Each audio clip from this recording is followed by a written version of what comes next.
Steeler Nation.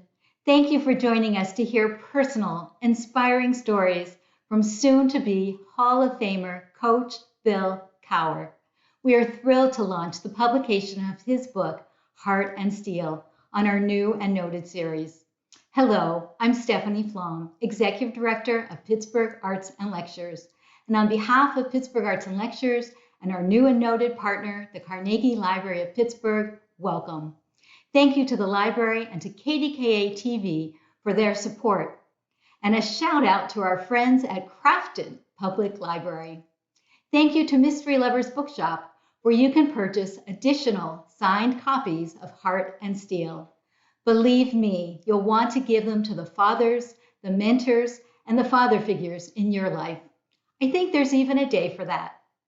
Bill Cowher will be in conversation with Bob Pompeani. Bob is sports anchor for KDKA News, 6-time Golden Quill recipient, 3-time Mid-Atlantic Emmy awardee, and Pennsylvania Hall of Fame inductee. Introducing Bill Cowher is Pittsburgh Arts and Lectures Board President Christopher Amar. While Chris has some hefty credentials, Vice President at A.B. Bernstein, Harvard undergrad, U of Virginia Law, it is his heart that has endeared him to our Steel City. While Chris grew up in Boston and lived in New York, his black and gold ties are strong. In a Post-Gazette article about newcomers, Chris joked that he and his wife found Pittsburghers, unlike our city's weather, to be warm.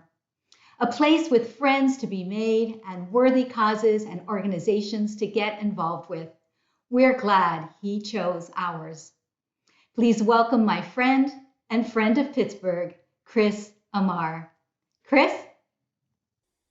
Hello, and thank you for attending this conversation between KDKA sports anchor Bob Pompeani and legendary Steelers head coach Bill Cowher. It is my honor to introduce this event, which coincides with the release of Coach Cowher's memoir, Heart and Steel. Like me, you may best remember Coach Cowher simply as a coach, pacing the sidelines of Three Rivers Stadium and Heinz Field, barking out words of encouragement or orders to his players, and bringing a level of intensity that was hard to match. But as you will hear, there is so much more to the man than his 15 years as the head coach of the Steelers. Put aside his legendary story and his incredible achievements, growing up in Crafton, graduating from Carleton High School, playing linebacker at North Carolina State, marrying his college sweetheart, being named the head coach of the Steelers at just age 34, becoming the youngest coach at that time to lead his team to a Super Bowl appearance, 8 division titles, 10 playoff appearances, and of course, winning Super Bowl 40 and capping off his career by being named to the National Football League Hall of Fame in 2020. Put all of that aside, and what you find is a man of exceeding warmth and humanity, a committed father and husband, and a person who, yes, has had his fair share of personal heartbreak, but also someone who has found true happiness in life even after leaving coaching, which is a rarity. And now, without further ado, here is Coach Cowher, someone we are all proud to call a Pittsburgher, in conversation with Bob Pompeani about his memoir, Heart and Steel. Stephanie, Chris, thank you very much. And boy, it's an honor to be here with a man who's going to be inducted into the Pro Football Hall of Fame and the author of this new book, Heart and Steel. It tells the story of Billy from Crafton, who turned into the Hall of Fame coach. Coach Cowher, it's nice to be with you and congratulations. I just want to first get your take about the book and why you were motivated to do it. Yeah, good to see you again, Bob. And it's great to be here with the people of Pittsburgh and the Arts and Lectures division. And so, yeah, I think when I got into the Hall of Fame, I started to reflect a little bit on my football career. And I think when the pandemic hit, everything kind of came to a halt, and so we're sitting there with all these plans of coming back for the Ireland Fund Gala and then the Hall of Fame. And, you sit there and start thinking of those things, but the pandemic hits, you almost start to reflect on your life. And I just felt like at this point in my life, it was an opportunity to write a memoir, to get the right person to collaborate with. And I was able to do that with Michael Hawley. Great story about how we first met. But yeah, it was one of those things. I've been talking about doing it. It just seemed like the right time to do it because everything can't come to a standstill. And I think it brought a lot of things into proper perspective. It just seemed like the right time, the right frame, the right just setting, and for me to be a right place to do a memoir and to write a book. And Michael Hawley and I have something in common. We went to Point Park University, so Yeah, he's right. he's a tremendous guy, and he's accomplished a lot. And I think you picked a good one here to collaborate with this book. Bill, I want to just start with one of the first chapters you had in it. It's just simply called Billy from Crafton, and that's what you were. You were Billy from Crafton. How did Billy from Crafton turn out to be the Hall of Fame coach that you are and the person that you are? I'm sure it had a lot to do with your parents. Oh, I really did, Bob. I mean, I think a lot of times you go back doing this. It's funny when I got to doing this with Michael Hawley, he said one of his first journalistic speakers, teachers that taught him, he says the only logical order is chronological. And I started thinking, wow, you're right, because you start thinking about me as a football coach, me as a broadcaster. You need to know where I came from and why I think the way I do, why I say the things I say. And it does start with me being in Crafton and growing up in the city of Pittsburgh and having a paper route at the age of 8.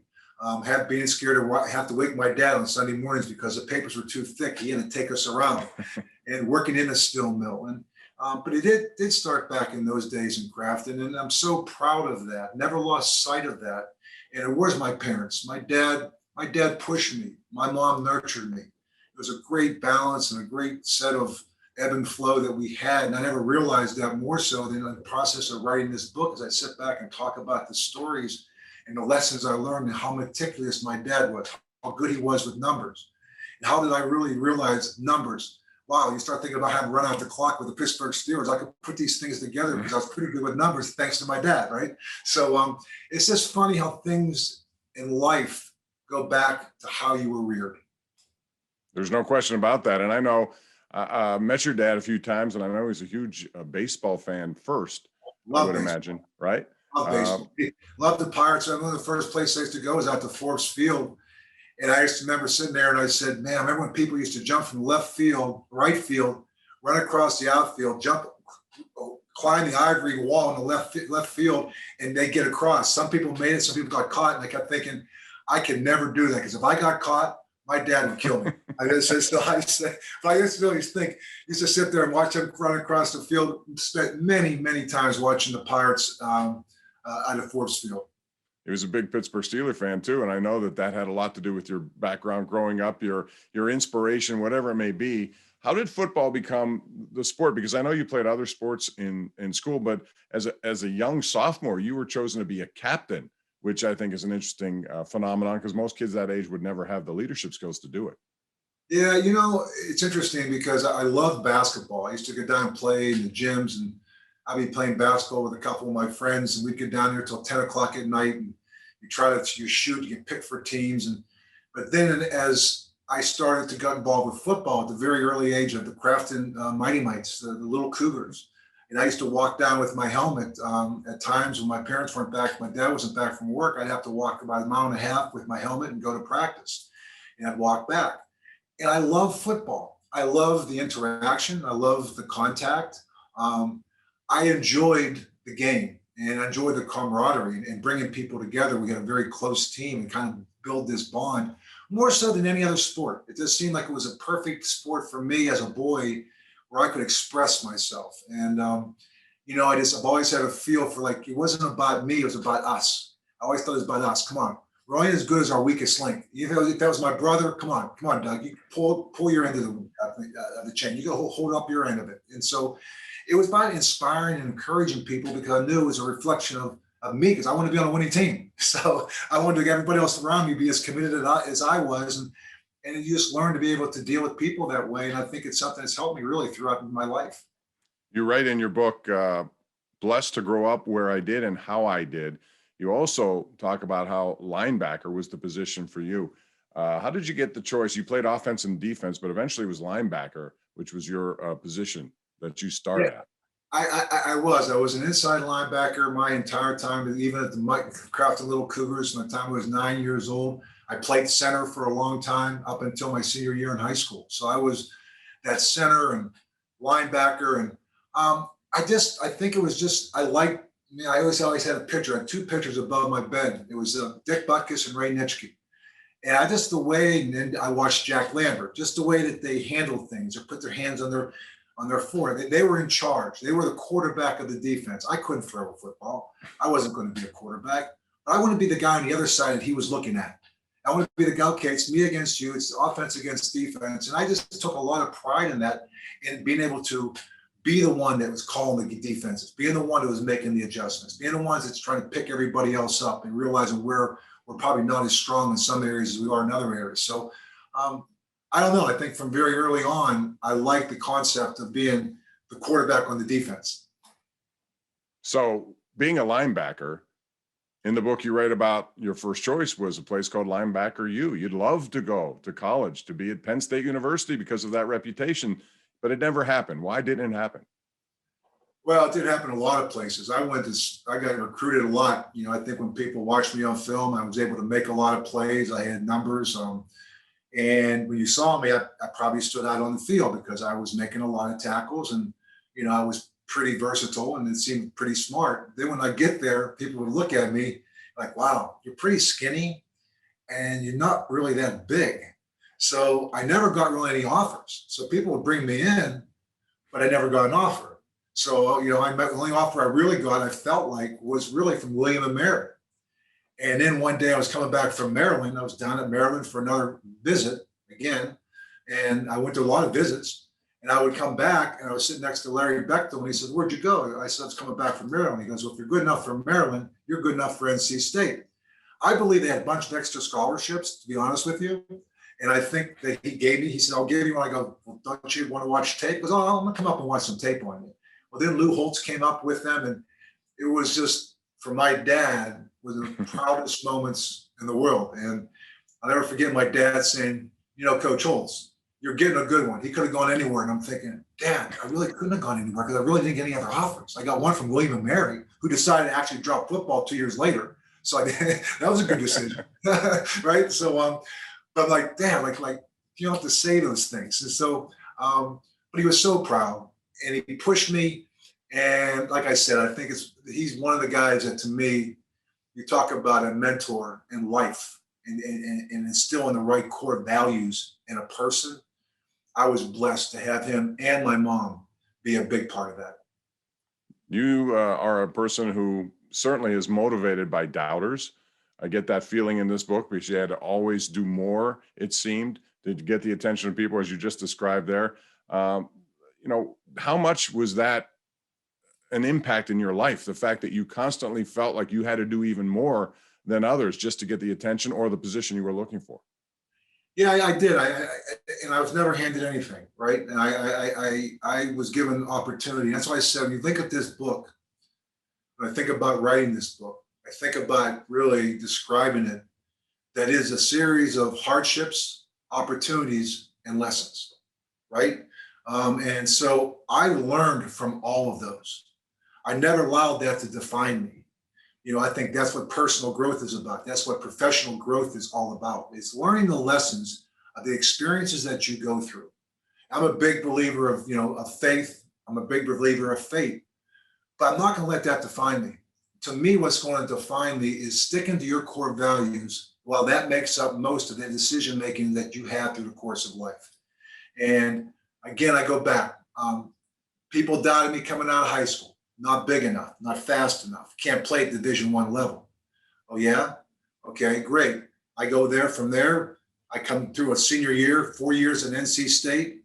I'm a captain, leading tackler. Again, people come down. I'm not big enough. I'm not fast enough. I don't get drafted. Okay, I go into Philadelphia Eagles. I get cut. I mean, let me go back down and get my degree. I was a semester away. It's where I believe in fate. I think things happen for a reason. I believe that. I went back down. I was able to get my degree and become a GA for Bo Ryan, a grad assistant. And I'll never forget that was the first year I've ever got involved in coaching. I go, wow, this is kind of cool. I can give these two inside linebackers some personal things I learned, wisdom I gained in my 4 years, and give it to them. And they're much better athletes than I am. And wow, this is pretty cool to be a coach, to be able to enhance someone's ability to be as good as you can be. And so I got intrigued with coaching during that time. But again, I'm going to try one more time. And I said, okay, we go up. We got signed with the Cleveland Browns in 1980, $1,000 signing bonus. They took out taxes, $648. That's all I had in my name. And you loved it. I went up to Cleveland, swear to God, I went up to Cleveland. I was during the Iranian crisis. I was staying at Baldwin Wallace College in a room. There was a few Iranians or a couple rooms down. I made sure I put an American flag on my door to make sure they knew that I'm not the Iranian room. So I just was up there living off of the off-season program, and I made it that year. Minimal salary, my first 3 years in the National Football League till the strike came. But I was playing a game because I loved the game. It was a dream of mine to be able to play in the National Football League. And, it was funny because of all the teams that I got a chance to play for, now it's the Cleveland Browns. And here's my dad now becoming a Cleveland Browns fan. That didn't go over too very big in Pittsburgh.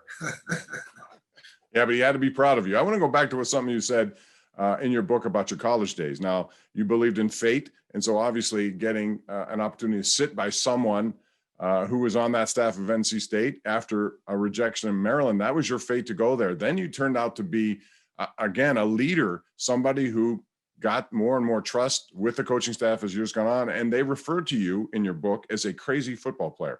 So people have seen you on the sidelines with the jaw, the chin, at the professional level. How did you maintain, what did you do to get a reputation as the crazy football player at NC State? I think crazy is, it's all how you want to view it. I was very passionate. I was very much into, when I walked between the lines, I was thinking I was the best player on that field. And I'm going to beat you somehow. You may knock me down, but it's not going to define me. Because I'm going to keep getting back up and keep getting back in your face. And that's who I was as a Crafton little cougar midget player. That's who I was in Carleton High School, as a skinny little kid who never got offers. And when I went down to college, that's the same way I was. I was going to be smarter than you. I'm going to be mentally tougher to you, and I'm going to get into your head.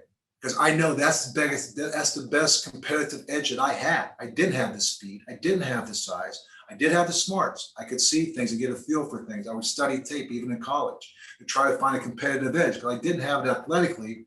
I wanted to apply it mentally. In psychology, if I can get into your head and get you start thinking about other things, that's the idea of winning. I love winning. I'm very competitive, very passionate. And I think that expressed itself when I stepped between the lines on Sundays, on Saturdays in college. But the one thing it's what I did. It wasn't who I was.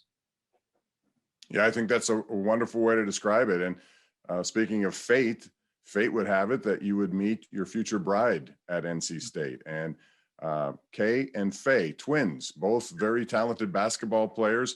And you have a funny story in this book about how you really weren't sure who you were dealing with at first. Or was it Faye or was it Kay? Tell us about that story. Yeah, it's really funny, Bobby. I tell this story because I said I went down to NC State and we're doing this. I'm in a psychology class, and we all ate at the same dorm because they were twin blonde basketball players for NC State. We're all on scholarships, so we all eat in the same place. Well, Kay and Faye, they never separated themselves. And so I actually had this psychology class. In the psychology class, the professor says, I don't want anybody to sit in the same place. We're going to get to know each other. Everybody just move around. Well, he'd always have to take roll call. So he'd go down to Bill Cowher here, Faye Young here, Kay Young here. I'm thinking, okay, which one said it? And we try to identify, and I kept thinking, I just not sure which one it is. We're out one night after a football game, ironically, a home game we played, and I played pretty well at. And we're out at a place called The Square after the game. We're kind of celebrating, and it's a little bit of nightclub rooftop talk. And I'm sitting over there with a friend, a couple of my teammates, Tom Prongate, number one. I go, yeah, they go, there's one of those blonde basketball players. I go, she is really, really pretty. I said, but I've never met her. He goes, come on over. I go, no. He goes over and gets her, brings her over and says, this is Bill Cowher. He says you're in the psychology class. And he really would love to meet you. I'm going, man, why would you do that? Why you? And she goes, well, I know, I noticed him in the class. So we kind of walked off. And we spent that night for like 2 hours. I walked her back to her dorm room. Her sister lived in a different dorm room, a little pod there. And so we go back to Sullivan and we talked till about 3 o'clock in the morning. And I says, listen, you know what? Do you want to go out for dinner tomorrow night? She goes, I got to go to the library. I go, I'll go to the library with you. Probably, I don't think I've been to the library one other time. And so I go, sure, I'll walk with you. She goes, okay, well, call me tomorrow. I go, okay, great. I wake up, I go, wow, was that Kay or Faye? I'm like, oh my gosh, I'm not sure which one it was. And so I said, oh my God. So I figured I got this. I called the dorm. I figured I'd just keep talking. And I said, and someone else picked it up, which was great because it was, and I said, is A there? They go, who? I said, the twin. And all of a sudden she goes, K is for you. I'm going, okay, it was K I was talking to. So that kind of was like, that's a true story. And from that time on, I'd say the rest is history. She was, we went to school together. I'd go to basketball games. She came to football games. We only were together for a year. She came up to New York City, played in the WBL, Women's Basketball League. She did a Dan Yoga commercial with her sister, New York Stars. It's so funny because I said the year that I came out and I got cut and I signed with next year, she was up in New York and she was working for Manufacturers Hanover in the off season, doing the professional basketball thing, making over $100,000. And I had about $600 to my name. I'd go up to visit her because I was trying to make the Browns that year. So I was just training. So we came from where we were. And then as we went through that whole journey, it was really, really special because we never lost sight of that. She was my best friend. She was my partner. She was my soulmate on so many levels. We had 3 beautiful daughters. And as we went through the whole time in Pittsburgh, and you got to know her, Bob, she was a pretty special girl. And, unfortunately, she's not with us today, but her memory has lived on forever. A very special lady. And I wonder how much, being a head coach eventually, as you were, all the traveling you have to do as an assistant, all the hours that you spend, how much did it help that she had a background in sports and she understood, how that dedication was going to take over your life, that part of it anyway? Well, she, I think she was in sports too. She was a competitor too. And it really helped so much just from the standpoint of understanding the demands, particularly played college basketball. The same thing. It's about training. It's about, dealing with the other people, being a good teammate. It's about, understanding that there's a bigger picture than you. And it's not understanding why coaches ask you to do certain things, why there's certain restrictions that you could do, certain responsibilities you have as being an athlete. So there were so many things that I was able to bounce off of her that she understood because our whole life was kind of, we got to know each other through athletics. And so and she come from a very humble background too, grew up on a tobacco farm in North Carolina. And so worked in the tobacco fields as a young kid. And so we were both 2 hardworking people who were blessed to have scholarships. We both had scholarships. Otherwise, we'd been taking out loans to go to college, like all the other people we were with and friends that we went to high school with. And it was just like it was. As I talk about fate, I really felt that was meant to be. And she was always there throughout the course of my time in Pittsburgh. And like I said, tremendous partner. In reading this book, I found a lot of funny stories. One of them really intrigued me, and this goes back to your, overachieving ability. You were trying to get drafted, and you didn't get drafted. But when scouts came to look at you, you still felt you were too thin, and so you did something about that. Something I never would have thought that I would read. But this is an interesting story. You actually gained weight in a weird way. Explain that. Well, I've always had a hard time gaining weight. Obviously, I was like 205 pounds. And my mom, God bless her, she used to make all these things at night. I would eat anything, pills, milkshakes before I went to bed, milkshakes when I woke up.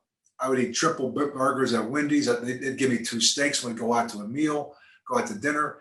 I just couldn't gain any weight. And I was always running around, right? So, I get in high school, they look at me, 205 pounds, he's not good. I get to college, okay, I'm training properly, lifting now. I'm like 228. I'm going like, wow, I can't get to 230. I go, and 230 somehow sounds so much better than 228. I don't know, it seems like that's a better number.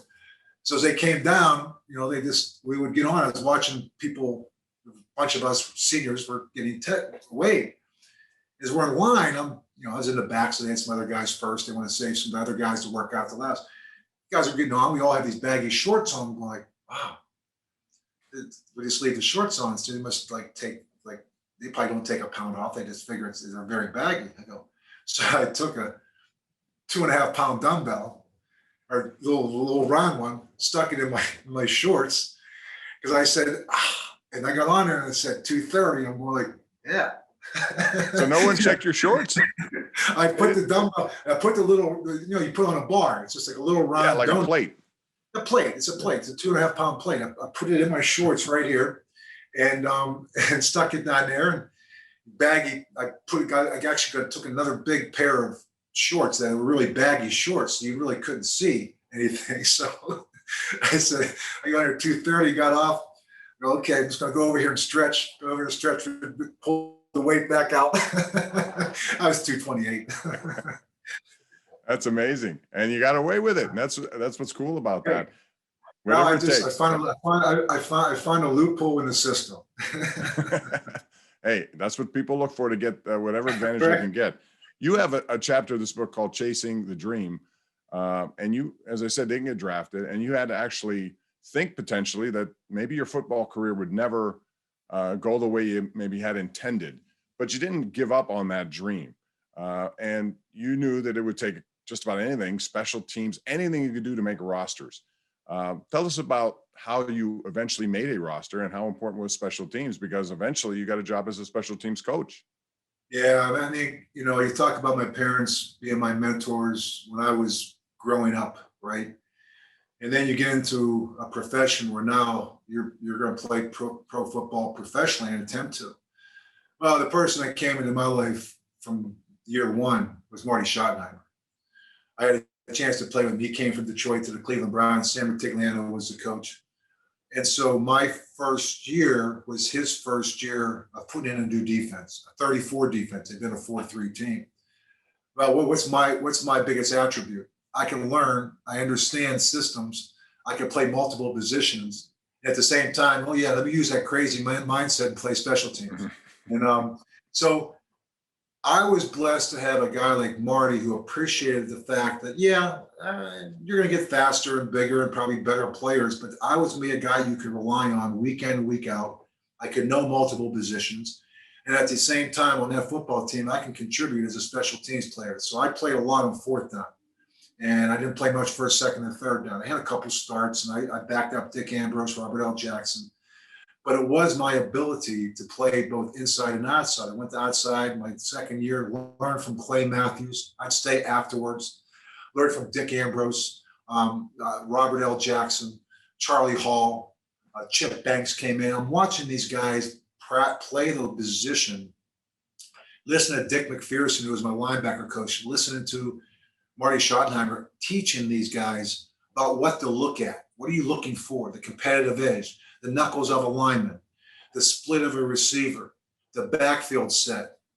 So all these things coupled with technique, it just was intriguing to me. And I loved it. I loved the idiosyncrasies of the game of football. I always say it's chess being played with big men on a football field, because there's, you think about a game, 3 hours, you're only really playing for 15 minutes, because in between that is going to be all the little subtleties of the game, whether it be a motion, whether it be adjustment, whether it be a defensive call that has to get changed because of a formation.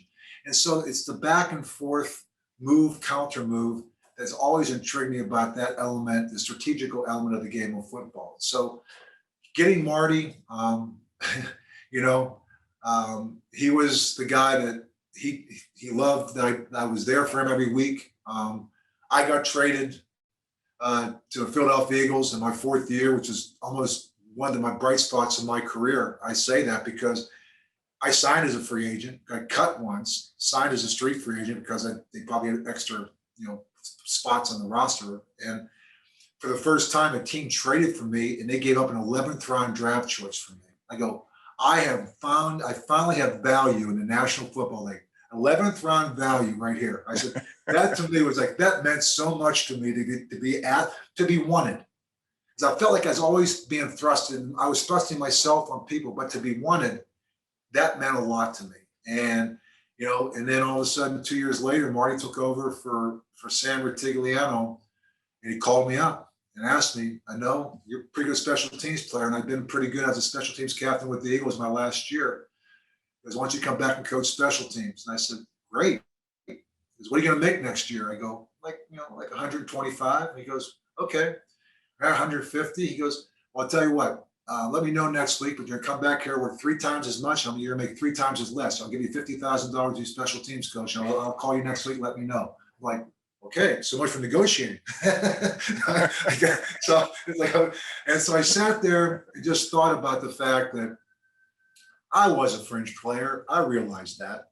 Could I have played a couple more years? Sure. But you know what? I played 5 years, and I loved the game of football from the standpoint of being able to coach it and be able to go right from playing it and going back to coaching it and coaching some of the same guys you played with. That was a little bit of a transition, a very delicate one that didn't always go great, because the players like, oh, who are you now? Like, you played with us, and now you're going to coach us. You're better than we are. Like, no, I just want to help you. And so, having a chance to go with Marty there, him giving me that opportunity for a guy who never coached, him then giving me an opportunity in Kansas City to guys never coordinated. That man has meant so much to my career, and how I was able to even get to a point of being looked upon by the Pittsburgh Steelers to be a head coach. So let me get this straight. You actually took a 65% pay reduction to Yes. leave a sport you were playing as a player to become a special teams coach with no guarantees beyond that. No. It goes back to So you saw the long-term vision, right? You saw what was most likely to happen in your life. Exactly. And that's what I said, that the decision-making you have has to go from your core values. Don't get caught up in it, right? Mm-hmm. And I never was one. I was still the same kid in Crafton. I knew there was always going to be doubters. I knew there was always going to be someone who came along who was probably bigger and faster. And so in terms of playing the game, man, I think I maximized my playing career, to be honest with you. I don't know if, I got the most out of what I could do, but now I had the opportunity to do something I could do for a long time. That's coach. And I loved it. And I was determined to be as good as I could be at it. So the question then becomes, Coach, how close can a leader be to those you are now leading, especially at your age? Well, I think it's very important. I think anytime you get in any form of leadership, which again, I go back to this book, and I'm the lessons you learn is the fact that, you have to make tough decisions. You have to be able to prioritize certain things. You have to be able to separate yourself as you go on and gain more responsibility. There's an old saying, it gets lonely at the top. There's a reason for that. Because to be objective is you have to remove the subjective part of it, right? I mean, you got to be able to remove the friendship part of it and be objective to the people you're working for. And when I came back to coach for Marty and for him, my job was to have the best special teams we had. It was to have the best secondary we had. And when I came to Pittsburgh, my job was to win a championship for Dan Rooney and the Pittsburgh Steelers. In the course of doing that, you have to make some tough decisions. You have to hold people accountable. And that sometimes isn't always clear in the eyes of both people. And again, as you go through it, you learn there are certain ways of holding people accountable, and there are certain other ways you shouldn't do. You don't call people out. You don't put people back them into a corner. These are all in the book, lessons I learned about leadership, lessons I learned from Dan Rooney, from Marty Schottenheimer, about my professional career, starting with how I was brought up with my dad, who set me the core values. You work, you don't quit, you work hard on the other guy, and you never get intimidated by anyone or anything. Those are 3 things my dad told me. Never quit, work harder than the other guy, and never be intimidated by anyone or anything. So self-confidence. And so I took that along with the lessons I learned from Marty, preparation being the biggest part of it. And all of a sudden you meet Dan Rooney. Wow, I'm working for him. Now I feel like he's like my dad. Then he's like my friend, and the whole Rooney family. And I'm back in Pittsburgh, and and I've said this many times, but I came back to Pittsburgh in 1992. I'm thinking, oh my gosh. I said, in 3 years, 95, I graduated Carleton High School, 75. I go back to my 20th high school class reunion as a head coach of my hometown team if I don't get fired in 3 years. So I hope you just don't screw this up. And the funniest thing about the reunion, obviously the first 3 years went great. And then 95 summer that we had the reunion, we ended up going to the Super Bowl. We had lost in the championship game the year before that. But that year, I said, well, okay, great. Where are we going to do the reunion? They go, we want a Gateway Clipper. I go, God, this is great. A river cruise and everything. We go on the river cruise, and I'm going, wow. How long? When we leave at 8, when we coming back? 11. 3 hours. Wow. All of a sudden, everybody starts to corner you. Man, that championship game, like, why are you trying to throw the ball? Like, they're telling me all the things I did wrong in the 94 championship game. You guys should be good, but you're doing good. I'm like, oh my gosh, all my friends, hey man, like, can I get some tickets next year? I think you guys, I'm like, oh my gosh, I can't get off the boat. So I'm just trying to be really nice to everybody. Hey, you're right, spot on. Yep, I should have done that better. So it was a really special time to be back there and do all that time. And for no other reasons, honestly, is coming back there with Kay, with the 3 girls, and for my parents to see their grandkids and grow up there, and for them to see, me be able to come back there. It's a very proud moment for my father, my mom, my brothers, my 2 brothers, Doug and Dale. They're still in Pittsburgh. Listen, like I said, you can always take people out of Pittsburgh, but you'll never take the Pittsburgh out of people. And that has always been the case with me.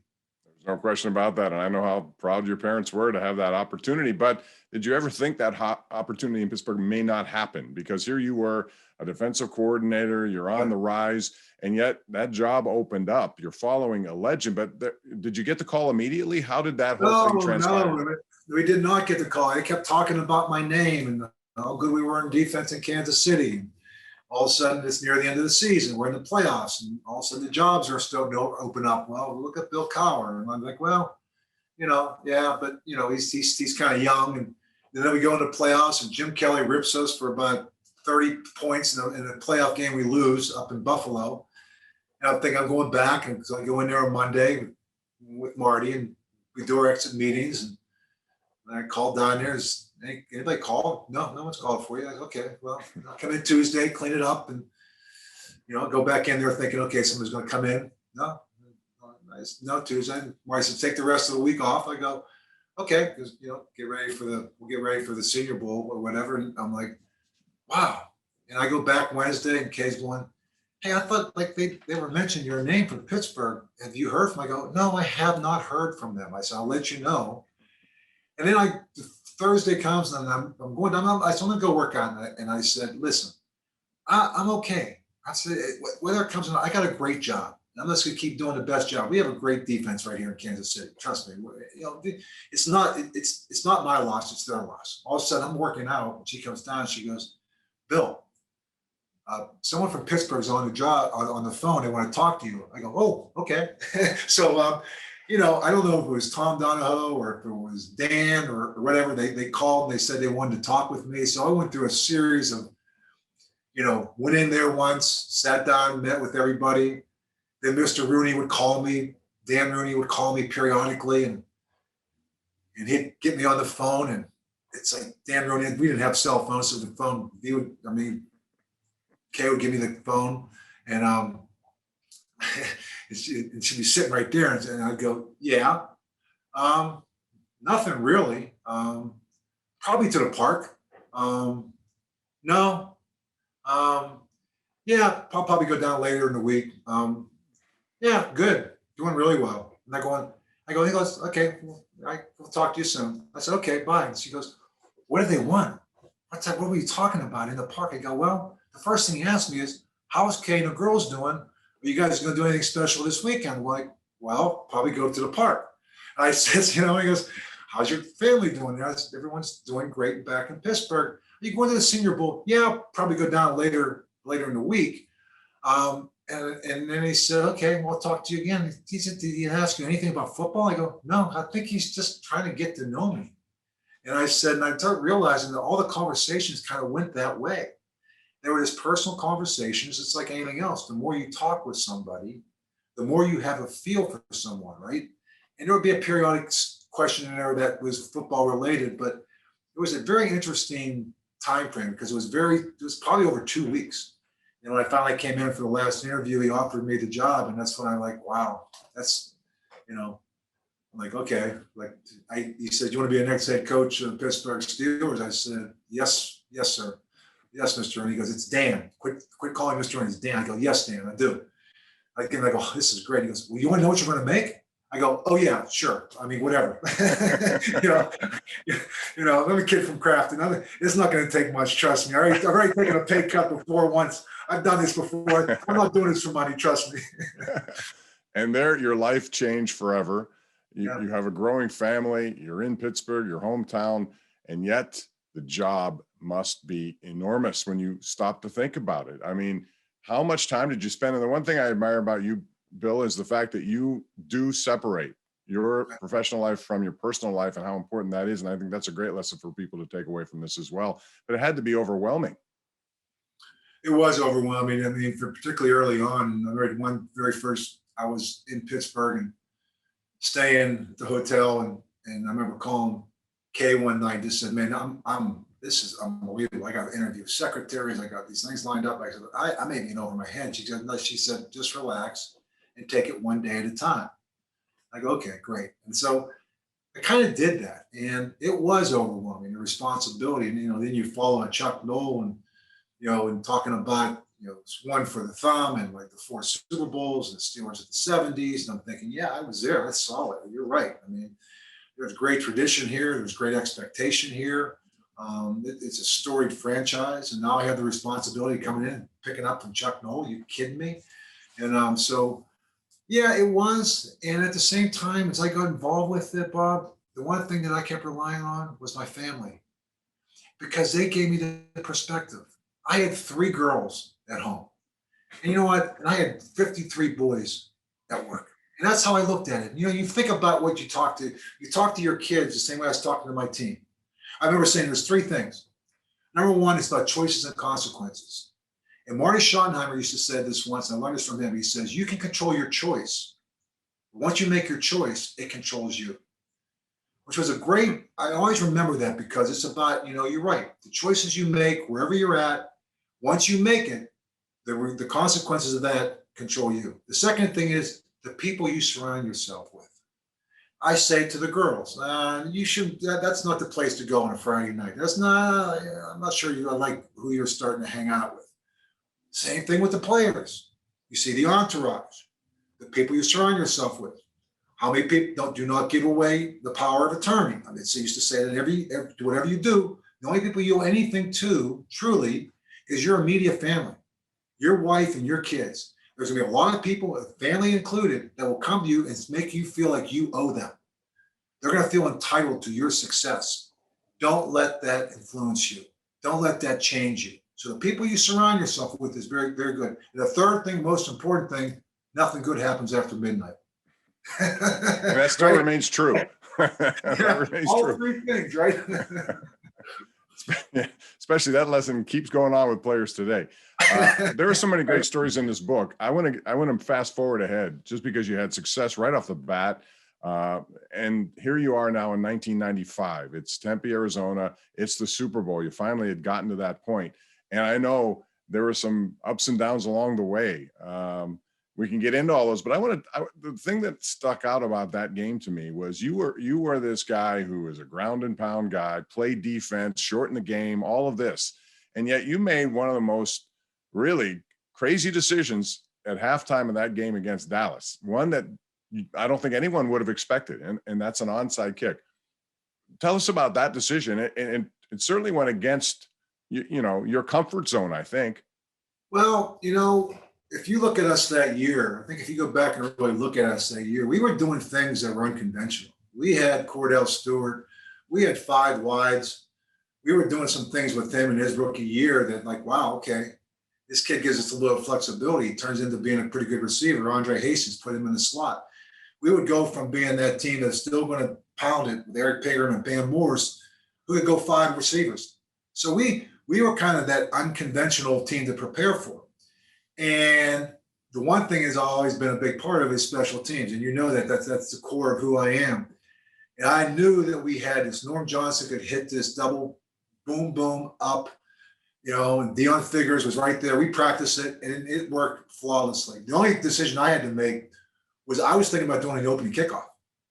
I thought, if you're doing the opening kickoff, do you really gain anything right there? Maybe you gain a possession, but there's really no momentum change, right?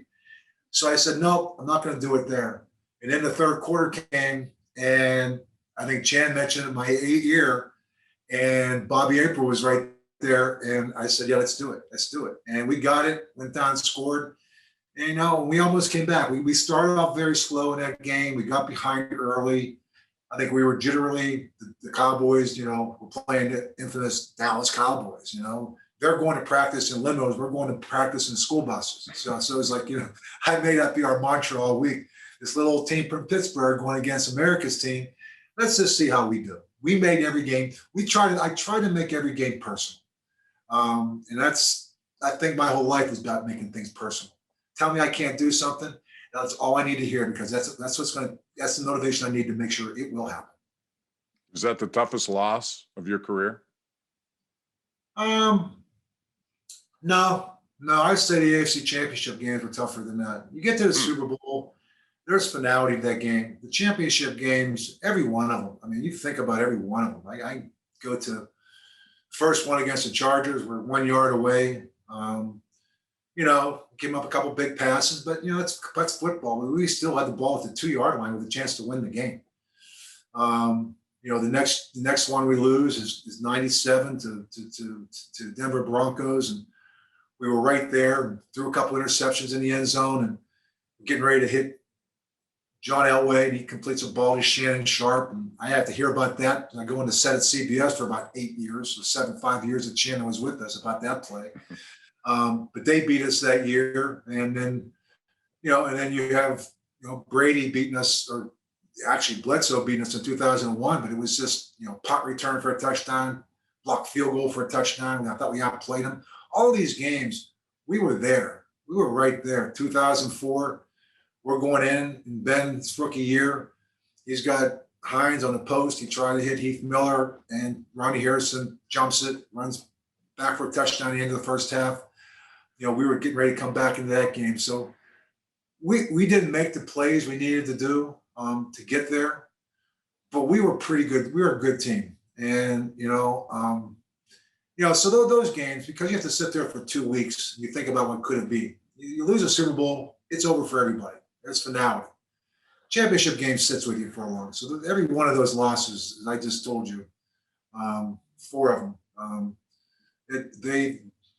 94, 97, 2001, 2004, I know them all. Trust me. I can go through every one of those games and just think about it. What would I have done differently? And I've never been one to dwell on things, but I've laid in bed at night thinking about all those things. But you also have the gratification, the satisfaction of knowing that you finally gave a Super Bowl championship to Dan Rooney, one of those guys who you say is the most influential, one of them anyway, in your life, not counting your dad. What was that like? And the fact that run, it was 7-5 at the time, people were saying there's no way they're going to even get in, let alone make a run. And you did it first time ever as a road team. How satisfying was that for you? It was very gratifying, Bob. Seriously, you think about the fact the year before we were preseason favorites, everyone's thinking, these guys are going to pick up where they left off. We start off 7-2, we lose 3 straight games. Everybody counts us out. There it is again. Oh, you can't do it. 7-5. No one's ever made a championship game, let alone make the Super Bowl, because history has told you that.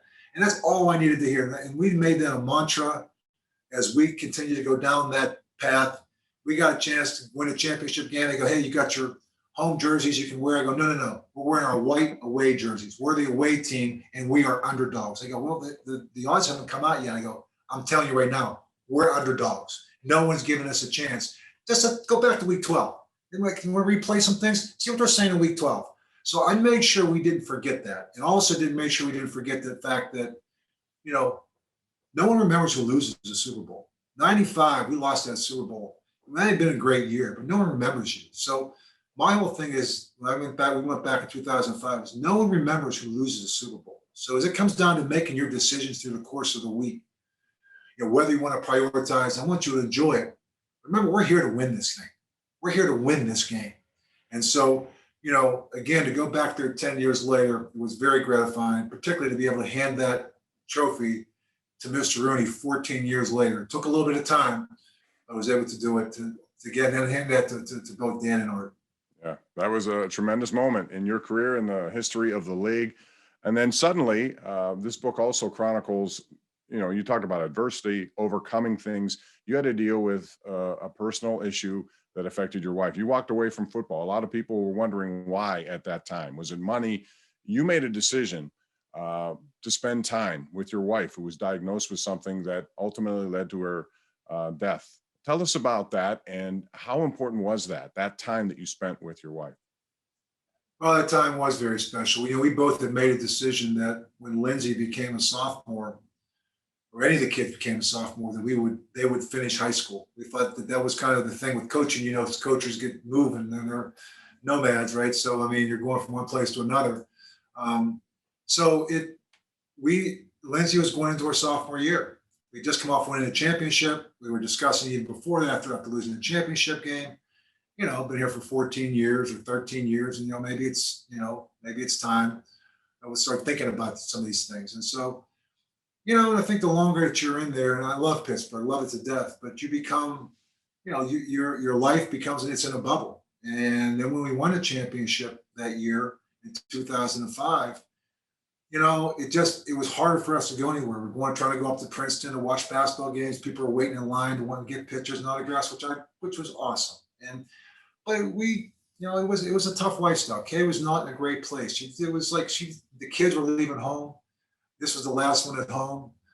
So she said, we have this place in North Carolina. And if you want to coach, I want you to continue to coach, and we'll come up, but Lindsay's going to go there. And I said, you know what? For sure. If that's what you want, you've given your life to me. Very little, at least I could do, is whatever can make you happy at this point after 14 years, you do it. And so she went down that last year in the fall, and I was going to coach my butt off. I said, man, I'm going to coach. I'm going to go back to back, and we'll just take it from there. We'll see what happens. But as I started to coach and I started to see where she was at, and I started thinking, if this is what it's going to be, just seeing those guys on the weekend, I come home to an empty house. I probably coached more that year than I probably overcoached these guys, but because I had nothing else to do.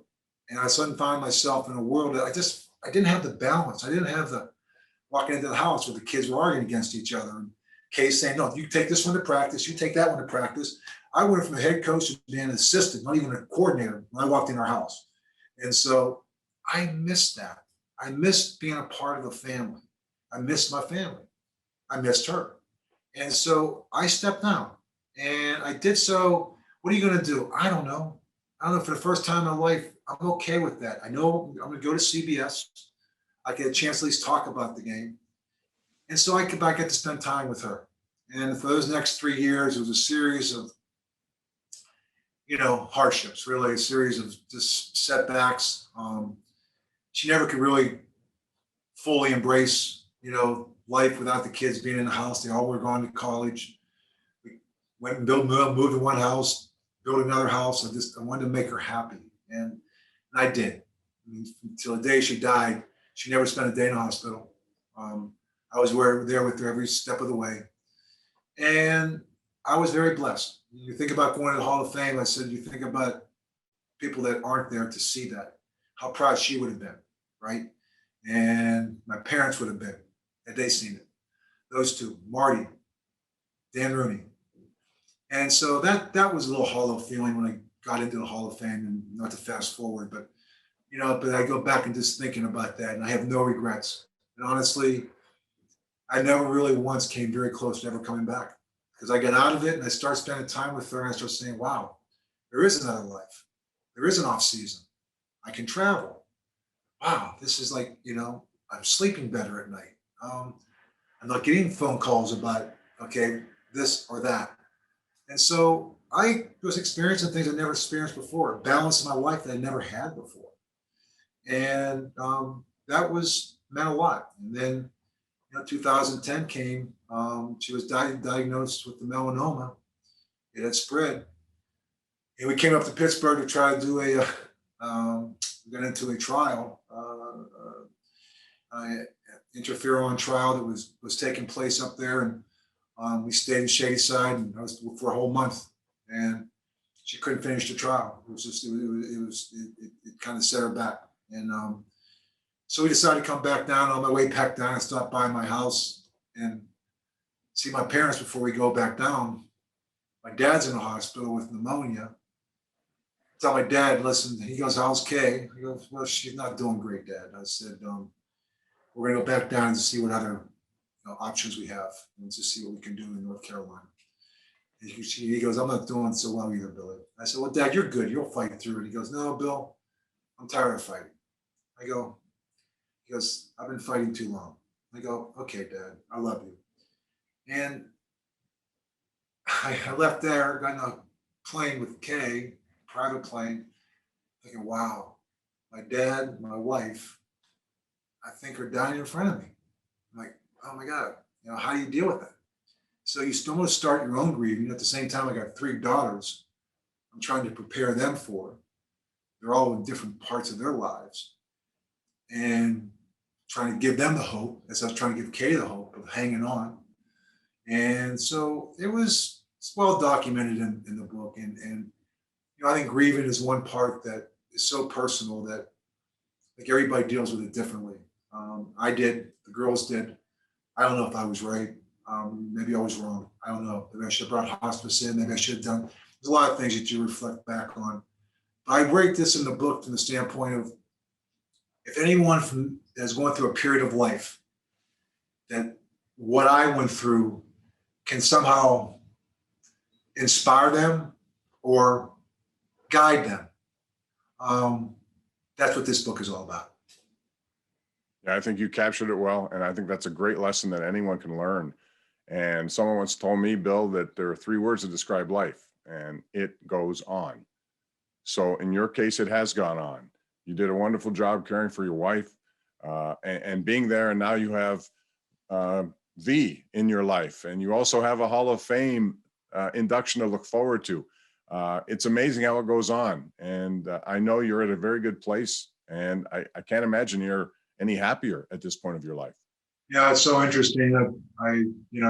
As we were doing the memoir and doing the book, when you got past that 2010 year, I meet my current wife, who was a rock star at the time. My girl says, Dad, you can't be going out with her. Like, oh, wait a minute.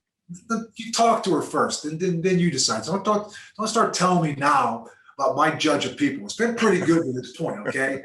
Just got to trust me a little bit on that. And so, and honestly, what's taken place, I've been so blessed. And I just realized the women in my life, from my mom, to Pat Rooney, God bless her. To Kay, from mom to Kay, to Pat Rooney, to V, to my 3 daughters. Women have just been such an integral part of my life. I mean, they mean so much to me. They bring balance to me. They bring perspective to me. It's just, V has been just, a great friend, my best friend, my soulmate again. My 3 girls love her. We have 5 grandkids. They call her Vivi. She brings music into our family, a family of nothing but sports people. All the girls played college basketball. Their mom played college basketball. I played football. So who do I marry? A musician. So, and so it's been awesome. She has just given us such great balance. Again, I keep going back to the same thing, and just has been a saint. I think when you look at how to go about entering into a blended family, I tell you what, she wrote the manuscript. And if you read the book, I think she did it pretty well. Yeah. Yeah, you are a lucky man, Bill Cowher. I will say that, knowing many of the women in your life, and I know Queen V, I never thought I'd see you in a music video of a rock star. I never thought, and I saw that, and I said, It was "My a goodness, at times weak it's moment. changed." It's a weak moment, Bob. What's funny about that is she was doing the video. I go, man, I don't get to be in a video. She goes, you want to be in a video? I go, yeah, I kind of do. Like, I've never been in a video before. So she goes, well, you got to put some of this stuff on it. Put some chalk underneath your eyes. I go, sure. Man, did that thing go viral? I go, wow. Oh, I couldn't believe it when I saw it, but I said, that's another side of Bill Cowher, and I think it's captured in this book. Again, it's Heart and Steel. Bill Cowher with Michael Hawley. You guys did a wonderful job with this. All the best to you, Bill. I know people are going to want to get this. It comes out now. You can get it at anywhere you find your favorite books, and wish you all the best. Can't wait to see you in Canton, Ohio, where you will be there for the rest of your life and many, many years to come. So congrats. Thanks, Bob. And listen, all the years we spent time together with you, and like I said, I'm a Pittsburgher through and through. With all the journalists, with all the people, with everybody, every fan, you'll never take the Pittsburgh out of Bill Cowher. Trust me. No way. It's always going to be there enshrined in Canton. All the best to you and your family, Bill. Thank you very much. And get the book, Heart and Steel. It's a great read.